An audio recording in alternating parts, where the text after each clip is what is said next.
Sembang Seram bersama Laskar Suara. Assalamualaikum warahmatullahi wabarakatuh dan salam sejahtera. Bertemu kita dalam channel Laskar Suara. Terima kasih kepada korang yang menonton channel ni, dan pada kali ini kita akan sembang-sembang dalam podcast sulung Laskar Suara. Dan tajuk kita pada hari ini adalah Sembang Seram, yang merupakan pengalaman peribadi rakan-rakan saya yang nampaknya dah tak sabar lagi untuk bercerita tentang pengalaman masing-masing, untuk berkongsi pengalaman masing-masing. Kita akan berkenalan dengan diorang sebentar lagi, dan sebelum tu kita nak minta korang support sikit lah. Support sikit channel Laskar Suara dengan tekan butang like dan juga subscribe. Terima kasih untuk kita kalau ada banyak support ni, boleh kita hasilkan lagi konten-konten yang lebih menarik untuk anda. Kita nak kenalan dulu dengan Din. Assalamualaikum Din. Waalaikumsalam warahmatullahi. Sihat Din? Alhamdulillah sihat. Alhamdulillah. Man, macam mana Man? Waalaikumsalam. Saya Manana. Hari ni kita punya Laskar Suara versi podcast. Selamat datang kepada yang baru menonton. Okey, silakan Tuan host. Okey, silakan Darus, sihat Darus? Waalaikumsalam. Sihat macam ni lah, makin gemuk. Alhamdulillah sihat. Mewah. Mewah dengan rezeki, mewah dengan rezeki. Kita ada Wan. Assalamualaikum Wan. Waalaikumsalam. Tak. Ada kereta lalu ke? Tak ada Okey. Risau ada kereta lalu. Okey, alhamdulillah. Ni bang juga. Okey, mana kita nak kongsi-kongsi sikit lah. Wan, kita nak kongsi-kongsi sikit pengalaman peribadi masing-masing. Ini bukan kisah orang lain kan? Tidak. Ini kisah masing-masing, betul? Kisah sendiri. Sendiri, pengalaman sendiri. Kita nak mulakan sampai kalau nak awesome ni memang orang kata jauh kan. Jadi kita mulakan teruslah dengan Din. Okey.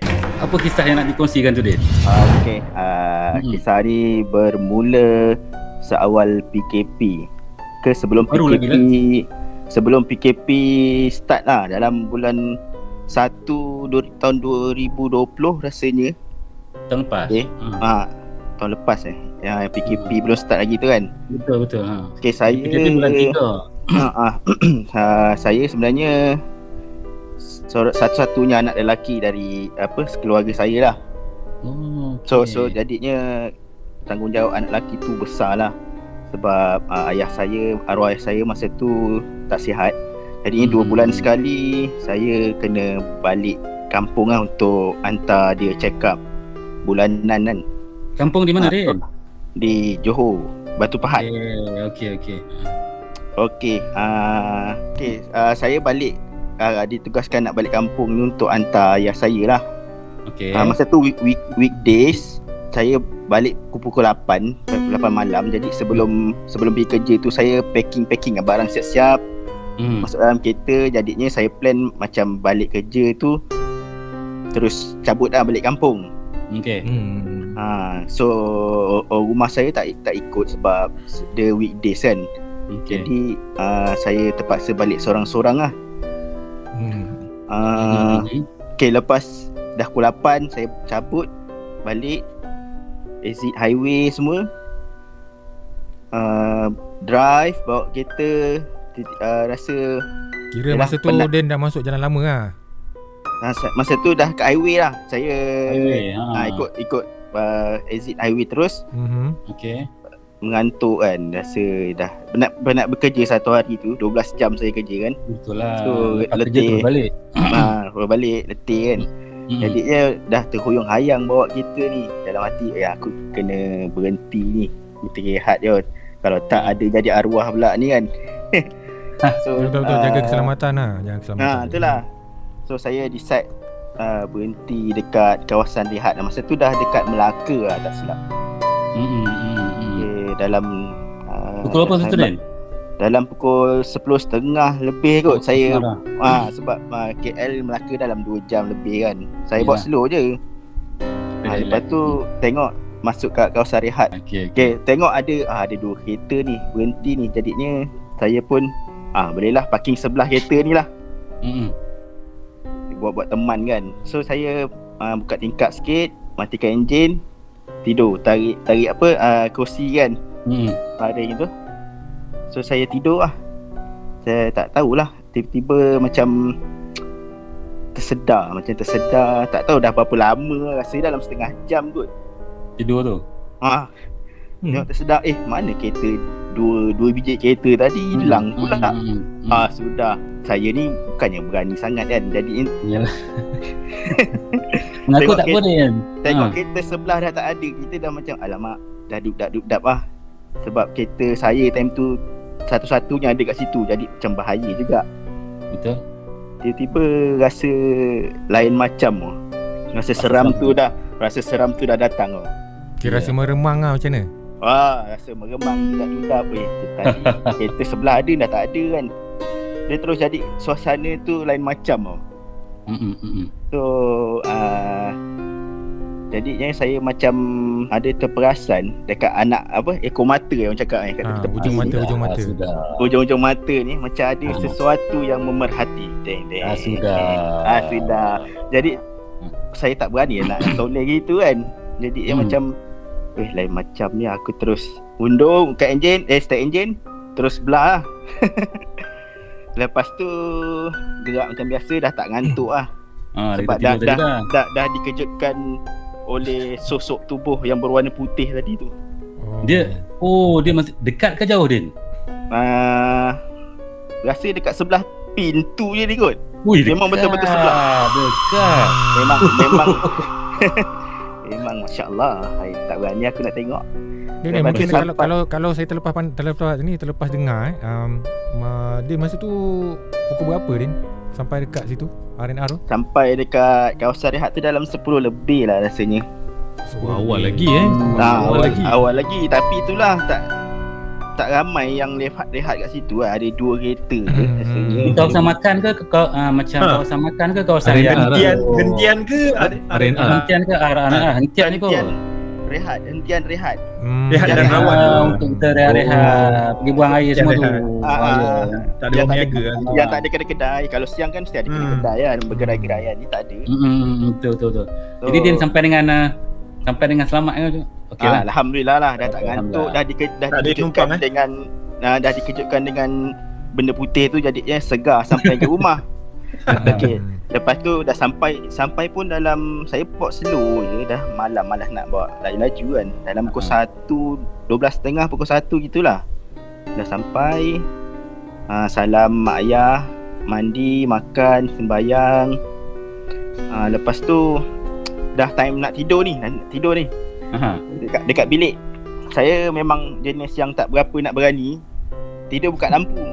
Okey. Kalau ada orang rumah je tidur tutup lampu. Yalah kena ditutup. Kena ditutup. Faham. Kalau ada rumah memang kena tutup lampu. Nanti hilang mood. Okey, silakan terus. Okey. Dah lepas mandi semua, baring-baring, belik-belik handphone kan. Okey, ngantuk lah kan, dah penat bawa kereta, kerja lagi. Itulah. Lepas tu macam kita dah macam mamai-mamai tau. Macam mata pun dah macam gini kan.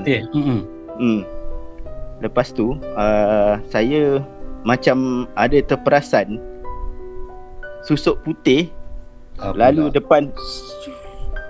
Masa ujung kaki Din tu dekat katil ke apa?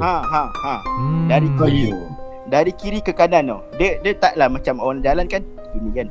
Mesti ada goyang-goyang sikit tak? Tapi dia melayang terus. Dia gini macam naik skateboard, slow je. Masa tu mamai tau. Alah, ni benda apa pula ni. Saya pun dah tak kisah, macam lantak lah mamai kan. Lepas tu tak lama tu saya dah terlelap tau. Tiba-tiba saya rasa tilam saya baring tu bunyi spring macam orang henjut tau. Memang terasa terhenjut. Makin kasar. Dan ketika itu saya ditindih. Bila kita ditindih ni kita memang dah tak boleh gerak ke macam? Rasa macam mana? Cerita sikit. Macam mana? Ditindih yang pernah saya rasa, sebab saya dah banyak kali rasa kena tindih ni. Ditindih, saya taklah sesak nafas tak ada, cuma dia tak boleh nak gerak. Betul. Macam jam seluruh badan tau. Betul. Tak boleh ni. Tak boleh gerak langsung. Tak tahulah. Tapi kita boleh dengar kan apa yang orang cakap, kita boleh dengar tak? Boleh. Jadi lepas tu masa saya ditindih tu dalam keadaan mamai lagi, saya rasa kan ada sesuatu macam jari dia usik saya punya perut. Macam alah tak nampak. Dia bergurau. Macam perut dia itulah. Dan saya perasan susuk putih tadi tu ada sebelah saya. Alamak. Masa tu memang tak boleh nak buat apa dah lah. Kena tindih kan. Jadinya oleh kerana pengalaman kena tindih saya ni banyak kali kena, saya dah tahulah macam mana nak handle tu. Nak handle. Gerakkan hujung gerakkan hujung kaki, hujung jari kaki Lepas tu baca-baca sikit. Lepas tu baca apa Din? Kongsilah Din. Apa yang kita perlu baca tu? Macam 3 kul, ayat kursi, Bismillahirrahmanirrahim. Sentap terus dia dah okey tau. Dia kena macam gitu baru dia faham tak? Maksudnya kita lawan lah, kita kuatkan semangat kita. Kena kuatkan. Faham Din. Lepas tu dah dapat sedar betul-betul. Dalam hati tak boleh jadi ni. Tak boleh jadi. Saya tidur dekat luar depan TV. Buka TV Al-Hijrah yang masa tu ada yang dekat Mekah tu kan. Dekat Mekah kan dia baca-baca live kat Mekah. Baru dah nak tengok lah, baru insaf lah. Baru dah tengok. Tidak dah tengok ni. Dah tengok, faham tu. Time tu terus tidur dekat ruang tamu, ada tidur depan TV, settle. Alhamdulillah. Lepas tu besoknya saya terfikir, apa yang terjadi dekat aku malam tadi? Macam tak percaya tau. Macam mimpi, macam bukan. Kadang-kadang jadi macam tu kan. Tak. Sebab dia terjadi time kita tengah mamai-mamai jadinya itu adalah satu mimpi ke atau betul, tapi betul rasanya. Betul. Okay, terima kasih. Begitulah cerita saya pada terima kasih dia. Itu tadi kisah dia. Terima kasih banyak anda kongsi kisah Din yang selalu kerap kena tindih. Mungkin lepas ni kita ada versi 2 pula untuk Din ceritakan yang kena tindih ni.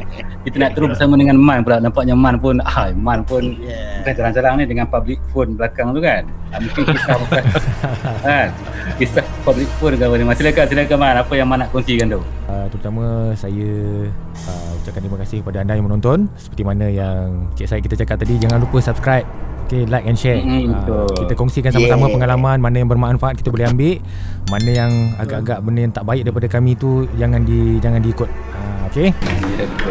Pengalaman saya ni bukanlah base pada apa yang ada di background saya. Sebenarnya base pada pengalaman yang berlaku di salah sebuah hospital di Selangor. Saya masa tu menanti kelahiran anak saya yang keempat. Bila Man tu?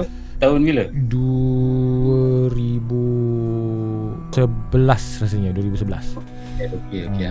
2011 masa tu. Saya macam biasalah, kita sebagai suami, kita sementara tunggu wife kita ni dalam ward. Masa orang kata tunggu nak labor tu kan, nak tunggu kelahiran tu, kita tak ada benarkan duduk dalam ward. Sebab buat perempuan kan tak boleh ada lelaki tunggu kan. Jadi saya tunggu dekat bawah. Betul. Jadi bila saya tunggu dekat bawah, jadi saya tunggu dekat parking kereta, parking lot. Waktu tu 4 petang. Waktu tu saya sampai dekat situ, dah boleh masuk melawat. Jadi saya pun masuk. Lepas tu saya tanya dengan wife, macam mana, okey ke tak apa semua. Dia kata okey, alhamdulillah. Lepas tu dia cerita dengan saya. Dia cerita dia dulu, cerita wife saya.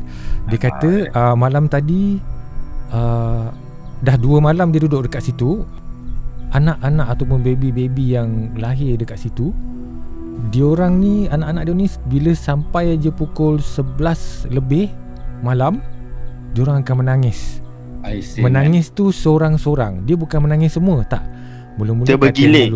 Dia bergilir. Dia bukan serentak. Tak. Dia bukan serentak. Dia bergilir-gilir. Dia menangis seorang ni. Lepas tu kan sini dah senyap kan, dia menangis pula kata hujung ke. Kan seberang sini pula. Terpulang pada penonton nak percaya tak nak percaya. Tapi ada sesetengah manusia yang Allah kurniakan dia buka hijab dia boleh melihat sesuatu yang di luar mata kasar kita sebagai manusia biasa kan. So wife saya ni salah seorang daripadanya. Dia boleh melihat benda-benda yang gaib. Jadi sampai sekarang pun boleh lagi. Sampai sekarang pun boleh lagi melihat, boleh nampak lagi. So dia boleh describe ataupun dia boleh ceritakan macam mana rupa dia daripada hujung rambut sampai hujung kaki. So dia boleh beritahu pakai baju apa, dia macam mana kotor dia, apa semua dia boleh bagi tahu dengan saya. So saya ni pada mula-mulanya dulu rasa takut jugalah, tapi bila dah lama-lama tu saya dah tahu okey, ni Allah dah bagi satu anugerah pada wife saya. So apa yang perlu saya nak sangkal lagi kan, walaupun saya dah tanya dengan beberapa orang-orang alim yang tahu dalam bab ni, dia kata selagi hijab tu dibuka tapi dia tak mengganggu solat dia, tak mengganggu mental dia, so it's okay, tak ada apa. Saya ceritakan kenapa wife saya, macam mana wife saya boleh nampak tu. Saya ceritakan history dia dulu. So sekarang korang dah tahu history dia macam mana, sejarah dia macam mana. So biasanya nurse tak buka lansir di bahagian hujung hujung ward tu. Tapi malam tu nurse tu buka lansir tu.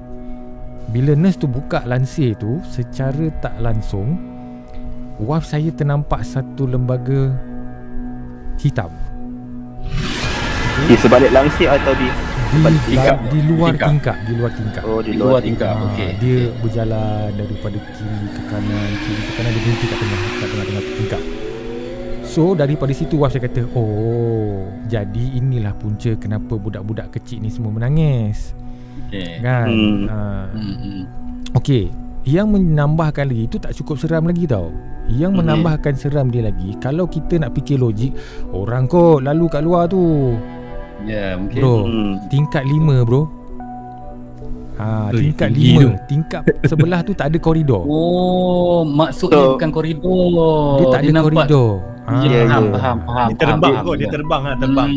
Sebab apa saya kata benda tu seram? Sebab lepas wife saya cerita benda tu, kan waktu saya melawat tu, saya terus pergi dekat tingkap tu. Saya perhatikan dekat tepi-tepi tingkap tu, kod-kod lah ada macam laluan orang boleh berjalan ke apa ke kan. Tak ada. Memang tak ada. Dia dinding straight je daripada atas sampai ke bawah dan ada tingkap. Jadi kita tak boleh nak kata, oi, orang kot. Tak boleh. Sebab apa? Situ tingkat 5. Memang tak logik lah. Kalau ada orang pun memang tak logik. Tak logik kan. Okey, dekat situ saya dah rasa inilah. Tapi seram tu tak berhenti di situ sebenarnya. Sebab saya tidur di situ pada malam tu. Sebab waktu tu saya memang tak dapat nak balik. Sebab saya dah penat sangat waktu tu. Sebab saya malas nak balik rumah. Saya stay dekat sini, tunggu sampai besok pagi. Mana tahu kok malam karang ke wife saya melahirkan anak saya kan. Jadi tak apalah, saya stay kat sini. Apa-apa aku nanti saya boleh, orang yang terawal boleh masuk. Contohnya macam tu lah. Dengan badan dah penat kan. Jadi saya tidur dalam kereta dekat hospital juga. Ini syafaat ni. Syafaat ni. Okey. Yang kecil sekali. Okey, jadi bila saya sampai dekat parking lot apa semua, waktu tu dah senja lah. Sebab saya mata dia pukul 4 lebih, sampai waktu habis melawat pun dekat pukul 7 dah habis dah. Jadi pukul 7 waktu tu dah maghrib kan. Saya turun bawah. Lepas tu ada satu perempuan dekat dia duduk tak jauh, selang 2 kereta daripada saya punya parking kereta tu. Saya parking ni, dia dekat depan kereta saya ni ada satu baris penghadang jalan yang ditanam dengan pokok-pokok yang agak besar lah dekat situ untuk teduhkan. Jadi suasana maghrib bawah pokok. Bayangkan. So boleh nampak tak macam dia punya suram tu macam mana kan. Dia sama-sama pokok besar. Jadi saya nampak perempuan ni. Bila saya sampai dekat dia, saya tanya dengan dia, saya tanyalah, akak buat apa kat luar ni maghrib-maghrib ni? Akak duduklah kat dalam, akak bawa budak kecil lagi, bahaya ni kak. Ya, maghrib-maghrib ni. Dia tak bercakap sepatah pun. Dia pergi tegur.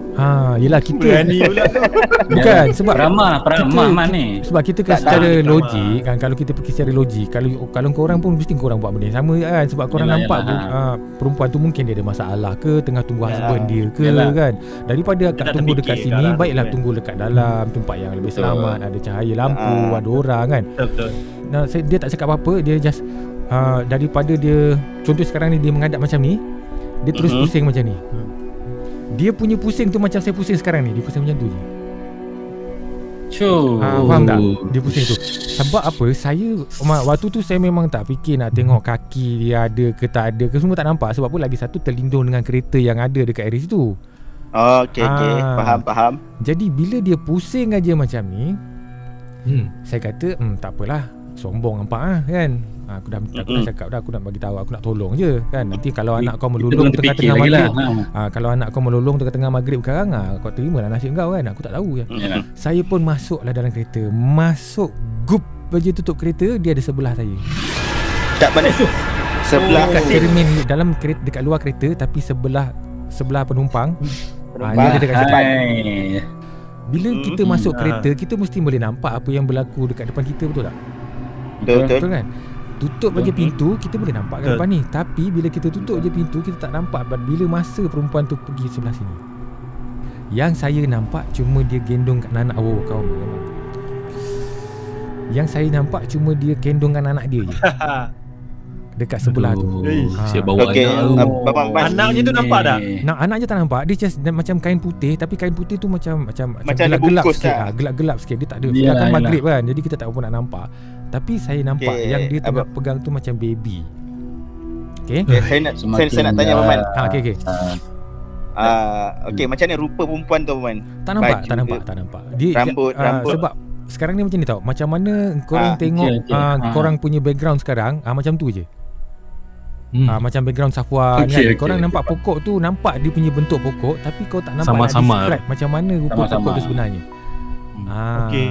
Faham tak? Maksud tak nampak langsung lah rupa dia. Sebab apa waktu tu. Terima kasih banyak makin seram ni, jangan makin seram.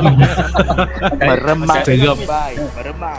Saya sebenarnya bajet Darus saya akan cerita pasal hantu hospital ni. Rupanya Man pun ada pengalaman juga dekat hospital, macam Din dekat highway.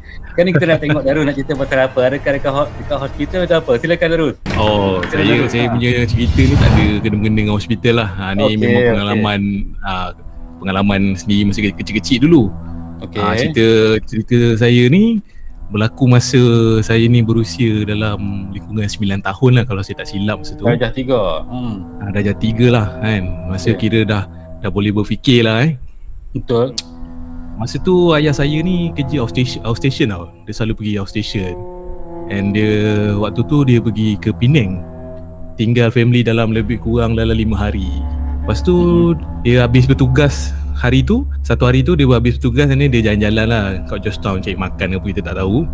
Dan dia kata dia jalan-jalan, dia berhenti dekat kawasan kedai-kedai lama tau, macam bangunan lama. Dekat Penang kan banyak macam bangunan lama kan. Betul. Penang tu. Lepas tu dia nampak bangunan Inggeris lama tu kan. And then dia nampak seorang pakcik buta tau.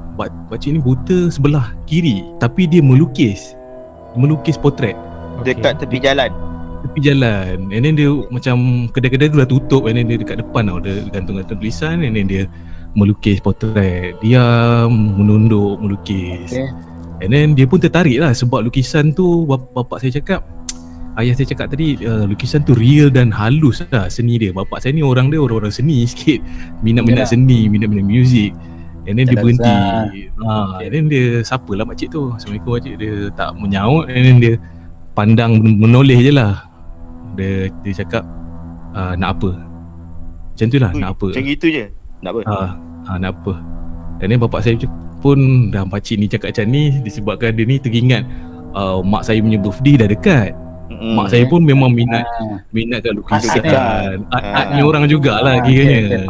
Jadi dia pun buka lah beg dia. Dia ada beg, dia tak pakai wallet. Dia jenis macam saya, tak pakai wallet. Dia macam pakai beg sandang. Jadi tak, dan ni dia beg kecil lah pegang. Dia memang bawa gambar, selalu bawa gambar dalam tu. Gambar mak saya. Dia keluarkan gambar mak saya satu. Biasalah gambar orang lama ni, gambar tepi batu kan. Macam tu lah kan. And then dia cakap, pakcik boleh tak tolong lukiskan gambar rumah saya ni? Hari jadi. Dia dah tak lama dia memang minat seni.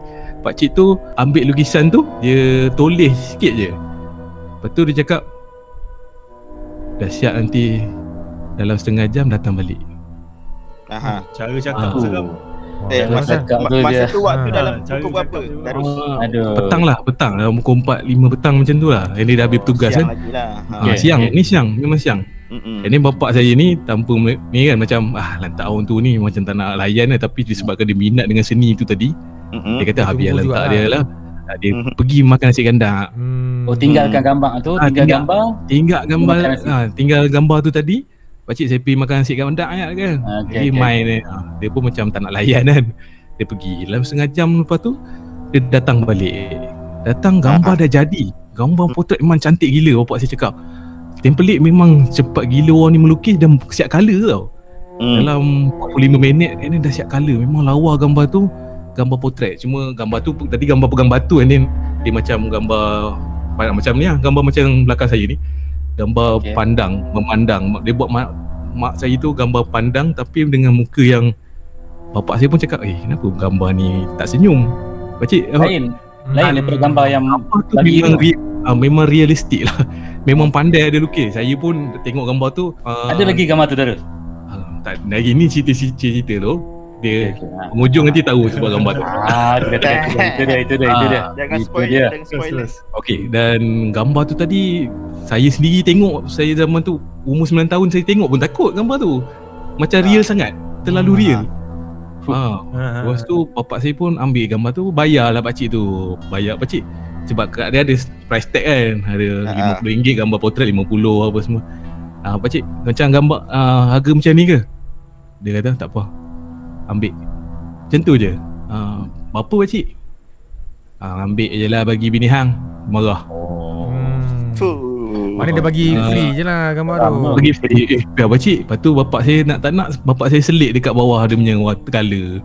Lagi jugalah. Lagi juga apa kan, selit. Lepas tu dia kata, ambil duit ni sebelum aku penampang. Dia kata macam tu lah.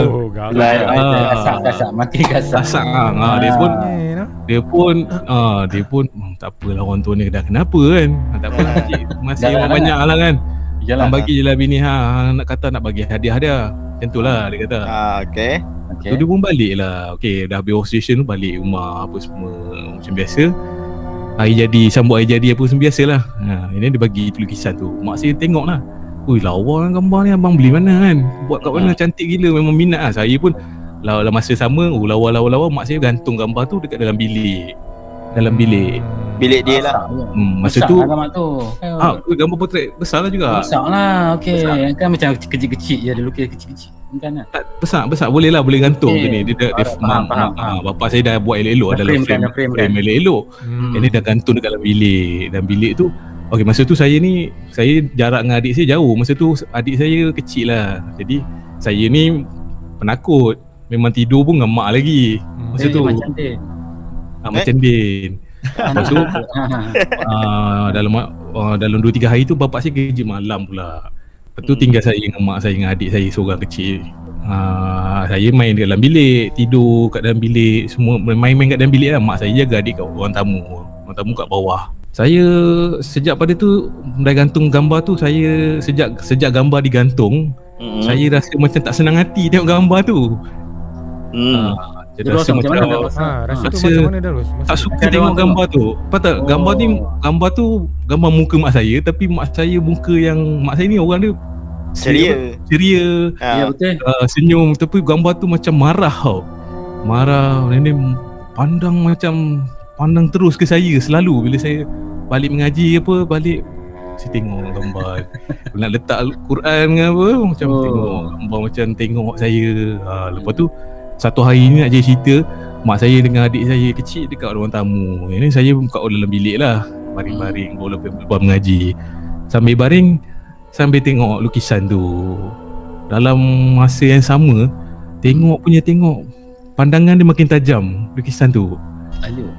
Makin tajam, dan mata dia makin membuka tau, macam merenung macam makin lama makin mendekat. Makin lama makin mendekat. Gambar tu perasaan saya nampak macam keluar dan cekik saya. Macam dia keluar hidup lah. Cekik saya, time tu saya dah tak sedar. Saya tak sedar, saya langsung dah tak sedar. Tapi mak saya bagi tahu cerita semula. Dia kata dia naik, tengok saya dah menjerit-jerit dan menggelupur pegang macam ni. Kita pegang sendiri tu. Meracau. Saya mengacau. Mak saya cakap saya mengacau. mak saya ni seorang-seorang kat rumah. Jadi dia pun tak tahu nak buat apa lagi, keluar cari ustaz kawasan perumahan tu. Ada kebetulan selang daripada rumah tu ada orang pandai agama sikit kan. Dia panggil orang tu pun datang. Mak saya cakap orang tu azan apa semua, pulihkan saya pun pulih macam biasa. Lepas tu mak saya suruh saya cerita, saya cakap gambar tu keluar. Mak saya tak percaya lagi. Dia kata takkanlah gambar tu keluar apa semua. Satu hari nak jadi cerita juga ni, mak saya sendiri juga kena yang macam saya juga. Time tu bapak saya pun nampak benda tu tengah macam ada satu lembaga hitam tengah dekat mak saya tau.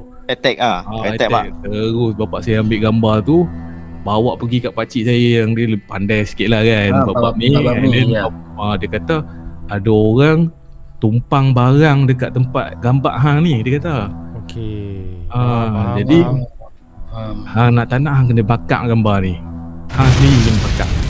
Tapi masih ingat lah, segar di fikiran saya macam mana benda tu keluar, benda tu merapati saya tu, nampak real bang. Bukan saya tak tahulah, mungkin perasaan saya masih budak-budak lah kan. Betul, tapi masa tu mak Darul sendiri pun dah alami masa hari pertama mak saya koyak kertas tu, apa yang hadiah tu, gambar keluar kan frame kan. Saya tengok gambar memandang saya tau. Tu saya macam tak apa benda kan. Gambar mak saya ni seorang yang ceria. Jadi gambar tu kita bukan mak saya lah. Jadi okey. Itu saya. Itu dia. Kisah hantu lukisan, hantu geding, di kisah seram highway, Man kisah seram di hospital, Darus kisah seram lukisan, dan terakhir kisah seram jalan raya ke apa ni Man? Okey, saya punya line okey tak ada gangguan line saya. Okey, saya punya ni ada kena dengan highway juga. Jadi kisah ni bermula pada tahun asal, dia ada dua kisah di tempat yang sama berlaku. Jadi yang pertama sekali tahun 2017, masa tu anak saya kecil lagi dalam kereta. Masa tu kami daripada Shah Alam, daripada mak saya nak balik ke Bangi lah. So anak saya duduk belakang. Masa tu anak yang sulung kecil lagi. Jadi dia biasa dia berani, dia duduk belakang, tak ada pergi ke depan berpeluk ke dengan ibu dia, tak ada masalah. Tapi masa dah sampai ke tempat yang kejadian tu, tiba-tiba dia menangis, dia minta peluk. Jadi saya terpaksa pusing belakang, ambil dia, bawa ke depan peluk. Jadi bila peluk dia tu, mata dia tu memandang ke arah saya memandu. Di cermin cermin tepi pemandu ni, dia memandang ke arah atas. Kalau kita nak bayangkan seolah-olah ada benda yang tengah mengintai daripada luar, tengok dia ataupun tengok kita kat dalam kereta. Jadi dia tengok dengan keadaan takut, dengan muka dia takut. Saya kata kenapa? Ada apa? Bila saya nampak dia tunjuk macam tu, tengok macam tu, saya tunjuklah ada benda kat sini. Lepas tu dia macam takut, dia macam angguk. Jadi saya rasa macam ada benda ke kat sini yang mengikut. Sebab jalan tu memang, jalan tu kalau kata petang ke siang ke malam, gelap, kita tak banyak. Kita tak banyak. Lampu tak ada, banyak pun. Ya, dia nama lebuh raya dia lebuh raya SKVE. Oh, memang tak ada orang kan. Jadi kalau daripada Elite tu nak pergi ke Bangi ke Kajang, dia akan ikut SKVE. Jadi kat sebelah kiri tu ada Tasik. Kat kiri tu ada Tasik. Betul. Sarjana Putra. Tu kat Puchong. So jadi, ya betul. Jadi kawasan tu memang horror lah. Kalau siang pun tak ada kereta, malam apatah lagi. Jadi lepas pada tu saya baca-baca sikit sebelum sampai rumah. Sebelum masuk rumah tu baca-baca sikit, buat apa yang patut. Alhamdulillah dia kata dah tak ada apa. So masuk rumah, tak ada apa-apa yang berlaku, alhamdulillah. Jadi benda yang sama juga berlaku di lokasi sama. Ni cerita yang kedua. Okey. Saya memang kalau korang semua tahu, saya memang buat motovlog. Biasanya saya akan kalau naik buat motor, saya akan on camera. Tapi masa kejadian, saya pakai helmet open face. Maksudnya bukan full face lah, kali nak letak kamera. Saya dalam perjalanan daripada rumah mak saya menuju balik ke rumah, ke Kajang. Saya seorang-seorang naik motor. Itu lebih kurang pukul 10 atau pukul 11 malam lah. Jadi sewaktu perjalanan tu, dia kalau belah kiri tu, siapa yang tahu belah kiri tu ada satu tasik besar, dia panggil tasik biru ataupun tasik Sarjana Putra. Tahu. Jadi selekoh dia tu tak tajam. Tapi kelajuan saya lebih kurang 110. Tapi dengan keadaan selekoh macam tu, kita masih mampu lagi nak kawal motor. Tak adalah sampai turun lutut ke, tak ada. Dia selekoh dia besar. Selekoh biasa je. Jadi kalau kita fikir logik, kalau kita tengah corner kiri atau kanan, contohlah kita corner ke arah kiri, kita akan, kalau kita overshoot, kita akan pergi ke arah kanan, betul? Kita akan kalau kita corner sini kita akan pergi ke arah kanan. Kalau kita corner ke kanan kita akan pergi ke arah kiri. Dia akan berlawanan betul. Tapi berbeza dengan saya kejadian tu, saya masa tu corner arah ke kanan, ke kiri. Badan sengit ke kiri. Belah kiri tu betul-betul tasik. Motor saya bukan overshoot. Motor saya ditarik ke arah tasik. Dia menarik saya ke arah tasik. Saya kata saya ingat motor saya tayar bocor. Jadi saya tak boleh kawal. Saya memang tak boleh kawal. Saya motor tak boleh nak slow tengah pulas kan. Jadi dia tarik saya ke arah divider bersebelahan dengan tasik. Ini yang bahaya ni. Menghampiri dengan tasik. Jadi saya terpaksa tarik brake depan, tarik clutch, brake belakang. Motor saya menyasau sampai ke tepi. Alhamdulillah berapa inci daripada divider. Alhamdulillah. Berhenti. Motor berhenti. Ini yang bahaya ni. Kalau motor ni bahaya, main tarik bahaya lah. Betul. Jadi bila saya dah jadi macam tu, saya tengok, saya tak nak tunggu lama lah sebab gelap, kereta pun tak ada. Jadi saya kau turun mana? Aku hintai je, tak turun. Tak turun. Belakang okey, anjut-anjut tengok okey, handle okey. Saya jalan balik. Jadi sepanjang jalan tu saya meremang. Memang tak sedap hati sangat. Saya kata kalau aku tak break, aku tak berhenti motor tadi, bantai divider masuk tasik. Memang mati. Memang confirm mati. Sebab kelajuan 110, dia tarik saya ke dalam, ke arah tasik, bukan overshoot. Benda-benda tasik ni Wan ni.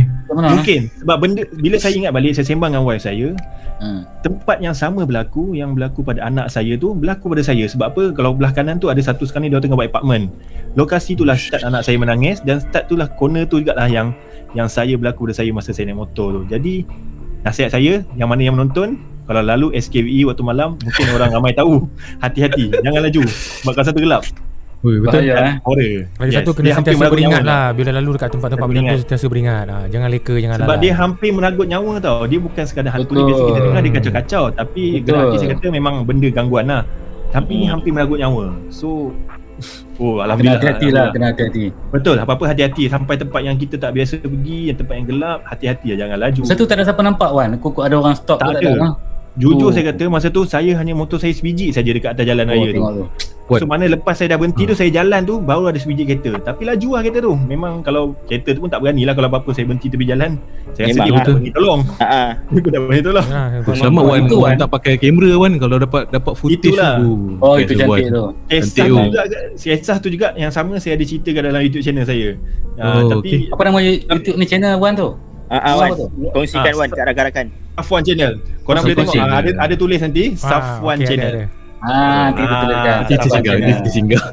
So nanti boleh tengok channel saya, ada cerita benda yang sama juga yang berlaku pada saya. Saya buat video tu berlaku hari ni, esoknya saya terus buat video cerita tentang benda tu, apa yang berlaku. Itu fresh.